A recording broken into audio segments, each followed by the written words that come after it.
Hi, I'm Shelley Kaplan. I'm a member of the City Council, and I wanted to do a weekly report for residents of the city. And this week I've picked the discussion points of budgets.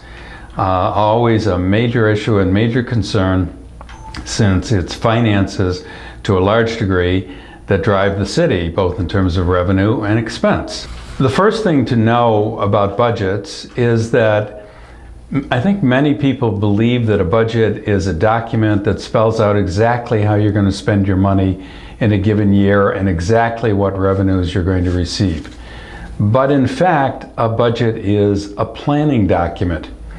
It's really based on educated projections, based on previous history, what you know is coming down the line, the latest environmental factors that have been affecting the city and the various aspects of the city operations. And it sets a plan for how you expect to spend your money during the year. Obviously, that could change dramatically, such as we've just seen experience with the hurricanes in Texas and Florida and the Caribbean. So an event like that, or any kind of weather event, an earthquake, something along that line, could certainly change the plans with respect to your budget plan for the year. So the budget really needs to represent the strategic goals and plans that the council establishes for each given year going forward, within the confines of what the expectations are for the operational costs of the city. A great deal of effort is put in by the staff annually to assess the various revenue opportunities that the city has for the year and projections as to what those revenues will bring into the city, and as well to determine how the expenses are going to be spent going forward. There are a series of guidelines that are used in terms of establishing the budget plan for any given year. These include the Government Accounting Standards Board, which is also a critical element of how the budget, once it's completed for a given fiscal year, is audited by the independent outside auditors. The Government Finance Officers Association, which actually sets up a 109-page checklist that the Finance Department goes through each year to make sure that our budget reflects this organization's expectations in terms of the budget development. The finance staff has been so successful in terms of preparing a transparency budget for the city that for the last 9 years it has actually won a budget award from the Government Finance Officers Association, which is the group that has developed the 109-page long checklist which the staff needs to follow in terms of preparing this budget. The city actually provides a biennial budget. In other words, it looks at 2 years in a row.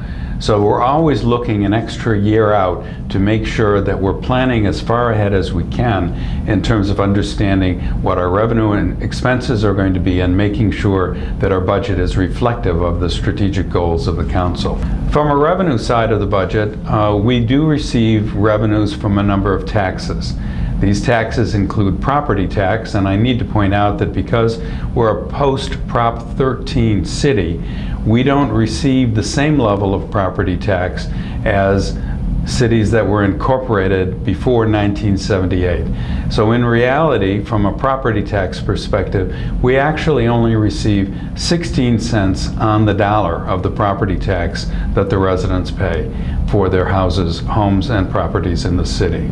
We also receive taxes from the utility tax on utility bills, from sales tax and other transaction and use taxes, and of course a good portion of the sales tax revenue comes from our wonderful auto dealers in the city. We receive transient occupancy tax, which is obtained from hotel occupancy in the city, and we receive franchise fees. Other revenues that we receive include licenses and permits, services, fines and forfeitures, and some intergovernmental funds. From an expenditure standpoint, we are a people-heavy institution. 80% of our annual expenditures are for salaries and benefits. Obviously, we have a fire department and a police department, and the majority of our staff relate to public safety issues. An additional 18% of our budget is allocated to operations. Because 80% of our annual budget is allocated to salaries and benefits, it's important to understand the staffing for the city. The city presently has 181 full-time equivalent staff people.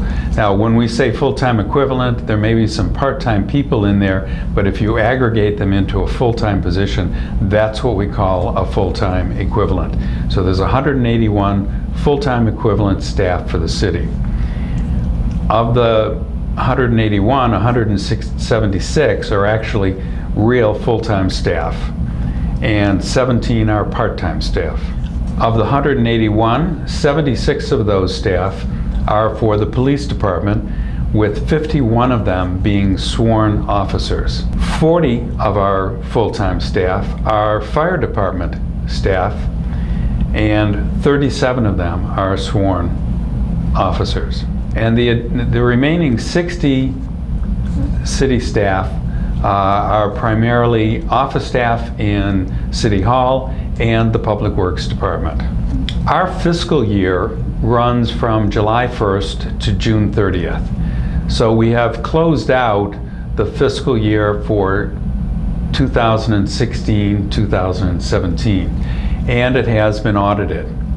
I'm very pleased to say that we actually exceeded our projections for the year. In other words, we controlled our expenses and generated additional revenue over and above what we had originally projected as part of the budget plan.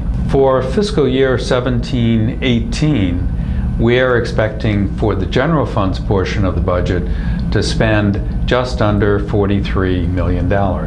While our revenue projections for fiscal year 17-18 are somewhat less than the $43 million, that will be dependent upon revenues and revenue streams as they come in during the year, and we will be monitoring that very closely, just as we will be monitoring expenses very closely. The city is expected to maintain a reserve of a minimum of 33% of its annual operating budget, although our goal is to maintain a reserve higher than that.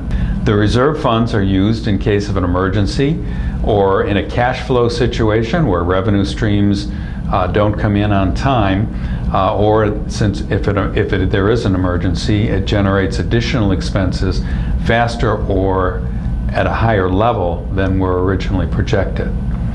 As of the end of fiscal year 2016-17, that reserve was over $19 million. That $19 million reserve is actually over 50% of the annual budget for 16-17, and that is an excellent level at which to have our reserves maintained. I've talked about staffing, and obviously a good chunk of the city's budget is allocated to staffing. We have been focused on trying to improve the staffing in terms of our public safety operations for the city.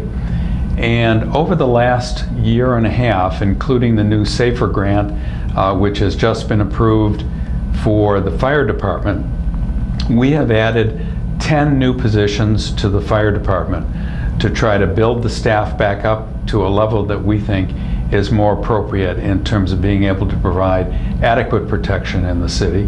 And we've added an additional 6 members to the police department in order to continue to build up the police department level of safety as well. The implications of adding staff are that you not only add salaries, but you add benefits. We are facing, like all other cities in the state, an issue with respect to CalPERS, which is the pension plan for our staff. CalPERS normally has provided in the past a 7.5%, what they call a discount rate, or a return on investment for CalPERS investment of pension dollars. They have recently lowered that to 7.25%, and they're lowering it again to 7%. This is having a major impact on our costs for pension plans for city employees. So going forward, we're going to have to be paying attention to what those pension plan costs are going to be. And in addition, we have other post-employment benefits, and those costs have been increasing as well. Over the next 6 to 7 years, we expect additional salary and benefits costs to increase by over $8 million. And so given an understanding that our present budget is at $43 million, we're talking about an almost 20% increase in budget expense associated with salaries and benefits for the next 6 years, within the next 6 years. So we need to be very attentive as to how we're spending our money in a given year, because obviously a lot of this is tax dollars. We're looking at new opportunities for revenue. This includes economic development in the city, and the development of the downtown locations, for example, with new housing, with new retail, new restaurants in the city, new activities is another way to continue to generate additional revenue to help support the ongoing operations of the city. This has been a very brief review of the city's budget. It's given you some of the highlights of it. It's given you some of the important elements that you need to understand. If you have any questions, or if you ever want to reach me, questions about anything besides budgets, I'm always available. I'm on the city website at skaplan@cathedralcity.gov, and I'm also available on my cell phone, 617-842-1243.